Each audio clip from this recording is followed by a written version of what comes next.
and Yeah, today, come 2 weeks. today I learned that Pac-Man can do that ledge cancel up air and land on the platform, and I don't know what I forgot because of it. Information Crazy. brain can only hold so much. Yeah, exactly. In one ear, out the other. All right. These guys are going to get right back into it. This should be interesting.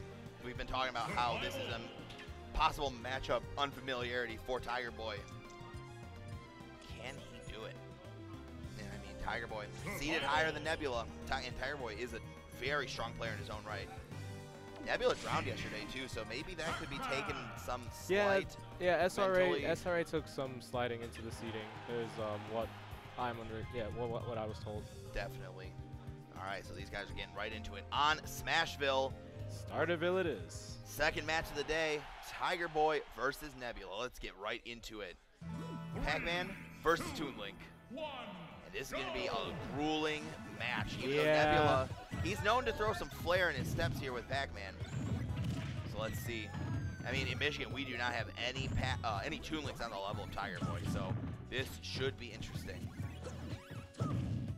Oh my God, that could have possibly ended Nebula's stock. Well, Nebula looks like he's very much content with trying to edge guard with Pac-Man, which is not something that I see very often from the character. I see more so them using the opportunity to charge their projectiles and set up for traps on the stage. Yeah. And not so much going off the stage to try and hit their opponents. So it's refreshing to see. Yeah, and I mean, one of the things about Toon Link is that he's got one of the more sufferable recoveries because he has such little drift out of his up B, so that if you go out there and like hit him or force him into like a really bad situation, there's a high chance he can't recover because, like we said in the Skittles versus Comet set, that bomb has such a long fuse that you really can't reliably use it to recover. And Nebula turns it around and takes that first stock. Tigerboi gotta find some readjustment here in this second stock, and a forward smash right off the gate almost seals it.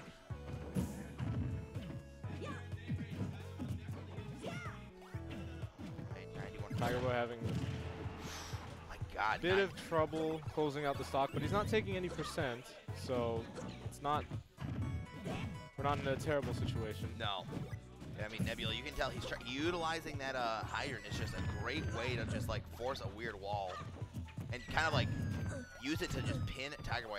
Right now, Two interactions and 88%. That's some good item control coming out of Nebula.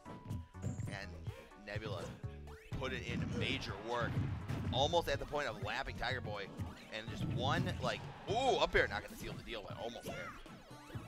It's like one Pac-Man like bear, or maybe just like a key could actually end the deal here. Send this first stock of Nebula out.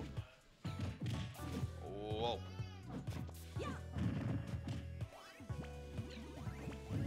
Tigerboi, you can tell he's just trying to set up these projectiles because he's just like, all right, how do I get back into this? Because, you know, nobody wants to get sent to losers after round one right now. Oh my God. What a beast. And Tigerboi's just laughing. He's like, oh, that worked. I was going to say, interestingly enough, it looks like the dynamic in this matchup is that Pac-Man is more mobile than Toon Link is. Yeah. And his projectiles reach further. So Pac-Man can, this matchup looks more like Pac-Man running away from Toon Link. Definitely. And you know, Toon Link, he's got little stubby legs. Yeah, he does not have the best chasing game. Yeah. And look at those. Nebula explained to Tigerboi why the arc happened. And honestly, when you see the direction sometimes Pac-Man sends his hydrant in, it just does not make sense. Oh, and we see a potential character switch coming out of Tigerboi. Because Tigerboi, I'm guessing he's under the mindset that I can't catch him. I can't chase him down. Yeah. So maybe the switch to Diddy is so that he can finally try and pin Nebula in place and get a little more safe approaches going. Yeah, and I mean, Diddy Kong is one of those characters who can definitely do it, but we've seen historically that Pac-Mans, they do not mind this matchup. The hydrant, the platform, it just really can kind of like throw Diddy Kong for like a little bit of like a rustle. So we've seen, like I've seen Sinji take out Diddy's like dire. So it's definitely something that's doable for Pac-Man. We gotta see, can the character change work? So right now it's pretty even. So one thing about this matchup that I think is important for Diddy's is that Banana's not as useful, strictly because Pac-Man almost never on the ground, but his fair is very, very good in this matchup. Yeah. So if we see Tigerboi go for more anti-airs and less for banana, not that he's using it that much, but anti-airs are definitely something that Diddy does very well, especially in this matchup. Yeah, I mean, Pac-Man's almost never on the ground. So. Yeah, in pretty much every matchup, Diddy breaks it down to, all right, is this guy trying to just, is he trying to jump at me? And if he's trying to jump at me aggressively, I'm just going to retreating forward air him because this stuffs out his approach, and there's nothing he really can do about it. If there's nothing these characters can do about it, just stop me from doing so. Yeah, and as you can see, these fairs are definitely netting Tigerboi a lot of mileage that he wasn't really seeing with Toon Link, because once Pac-Man got in the air, all Toon Link can do is throw bombs at him. Nice. Tigerboi taking the first stock here. And the yeah, as we can see, like, looking better. yeah, Diddy Kong's just swatting him out of the air over and over. And now he's under the mindset that I'm not going near you. Yeah, he's like, you can come at me. Nebula trying to just fight this back. Oh my God, trying to get him with the orange. Prevent him from scurvy, but also going to take his stock.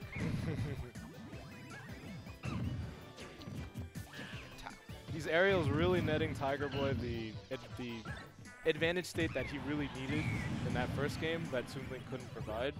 And we'll need to see a bit more of a grounded game from Nebula if he wants to try and overcome this wall of pain that, that Tigerboi is sending at him. And it's definitely been that, this wall of pain from Diddy. There's the forward air, anti-airs, really giving Nebula not a whole lot to work with.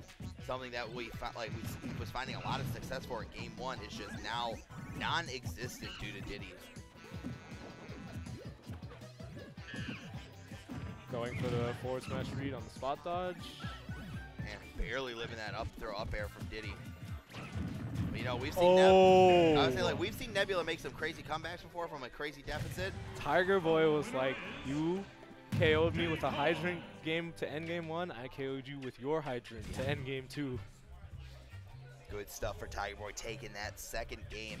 Can he turn this around? The Diddy pick was proved to be such a great choice. But can we see that Diddy hold on for at least 2 more games? Yeah, and like we said, this set is going to be mentally draining for both sides.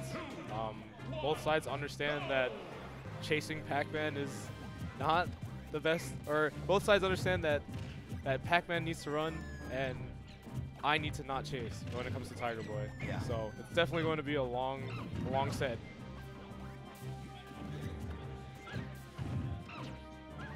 Right, and battlefield choice. I do like it from Nebula. It gives him a lot more chance to run away now. Multiple platforms to just hang out on, load up the bonus fruits. And it allows him to shield more when Diddy's throwing out aerials, because there's platforms for him to shield on. Yeah. But on the same token, those extra platforms and all the shields pressure that Tigerboi is exerting is going to just give him a lot more opportunities to just get that monkey flip in. We saw monkey flip not really being a huge factor in the last game, but if Nebula's caught in shield a lot more, definitely can be a factor here. And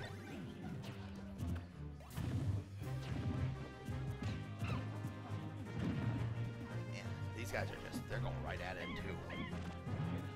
It's been a pretty close match here in game number 3. Nebula's starting to make that comeback that he needs to just start.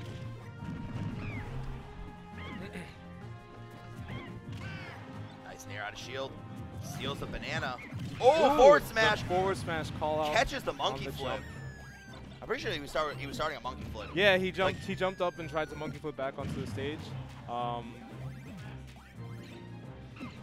Definitely a good call out, because monkey flips off the stage are Diddy Kong's specialty.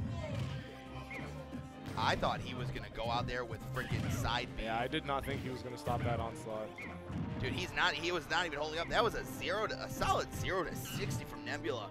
What a turnaround here in game number 3. Some interesting DI from that forward throw, but we're on battlefield, so. Yeah, and Pac-Man doesn't need to worry. The character's got an incredible recovery, but you can't recover from a Diddy forward smash like that. Yeah, that was some nice ledge coverage by Tigerboi. Throwing out the back airs to discourage a jump and calling out the neutral get up with a forward smash. I mean, Nebula was just protecting himself to get to that corner. Get the Z drop with the bell. Yeah, it looked like the bell didn't stun, but it's probably because he got hit right after. I think it's because if you Z drop the bell, it doesn't stun? It doesn't stun. It has to be thrown. Interesting. Oh my god, that back air. Oh my nice god, the call snipe! out on the monkey flip sniper over here. Oh my goodness. Scurvy sniped. Nebula up 2-1. Looking good for the Pac-Man. Trying to make that upset. Yeah, we'll see if Tigerboi is going to adjust in his recoveries, because it seemed like he was doing just very, very fine in the game. It's just his recoveries got called out a bit. See if he can make the adjustments that he needs to bring this to a Game 5. Yeah, we got to see. I mean, Tigerboi, he was making some good calls. It's just Pac-Man, or Nebula's Pac-Man, when it found one opening, it was able to just make so much out of it, just unleash so much percent unanswered. We need to see if Tigerboi can make the adjustment to kind of make sure that just does not happen again. Yeah, and that's something that people that are very good against Diddy Kong will take that, and they'll take a hit and they'll take it to a stock, because Diddy Kong is actually quite exploitable when he gets hit. He's hard to hit, but the moment you hit him, that should be a lot of damage. I mean, right now, Nebula is doing some wonder. Oh, man, he's going to be forced to side B again. And he tried to get him with side B. With the side B upwards, tried to call out that monkey flip again. And Nebula just putting in major work right now. 96%. Has a nice, beautiful 50% lead. Can he take this home? Oh, man, almost got him with the bell into Nair, but Tigerboi getting back on stage after taking quite a bit of percent off of it. All right, not falling for the... Ooh! Oh my god! Nebula is insane, and Tigerboi couldn't even make it back. Nebula 3 steps ahead. This is why in that cram school for Diddy, you see Sonoto say, you gotta do rising barrels. Rising barrels, barrels sideways, like, don't always rely on monkey flip first. And that, honestly, could be the nail in one of the final nails in the coffin here for Tigerboi. Tigerboi currently looking like he has a lot of life left. Yeah, I mean, he's not slowing down. Yeah, just has to clean up the recoveries just a bit. Yeah. And we are talking about Diddy Kong here. It is like one of the permanent mainstays in top 5 characters of this game's lifetime, despite probably in the nerfs. next. Yeah, definitely in the next one, if you guys have seen any of that stuff going around. Setups coming in from Nebula. I really like that he went with the bell trick. That's one of the things where it's like you try to do it once just to see if you can catch a person who's never played a Pac-Man in their life. Oh man, there was such a small amount of space that Tigerboi had in that situation to live. Man, he almost did it again. Oh, okay. So I was very confused what happened there. It looked like Diddy rolled into the up B. Try to get the cherry. That should get the kill. Nebula's trying to jump away, but Pac-Man's double jump is not the best in the game. Definitely. Now Nebula, just one solid interaction from taking this. Now Nebula, he's got the bell. But the bell has changed hands again, and now it's just gone. Try to get him with the Steve Jobs. Not gonna get hit with that Macintosh Apple. Right, and this is starting to starting to spiral a little bit out of control here for Tigerboi. We need to see some type of explosive comeback, but the key says no. And Nebula advances 3-1 over Tigerboi to keep his winner's bracket dream alive. And an update from the other side over on Hit Point Tournaments. Quaz defeated Blade 3-2. Oh, okay. Wow, that's one of the first upsets of the day, so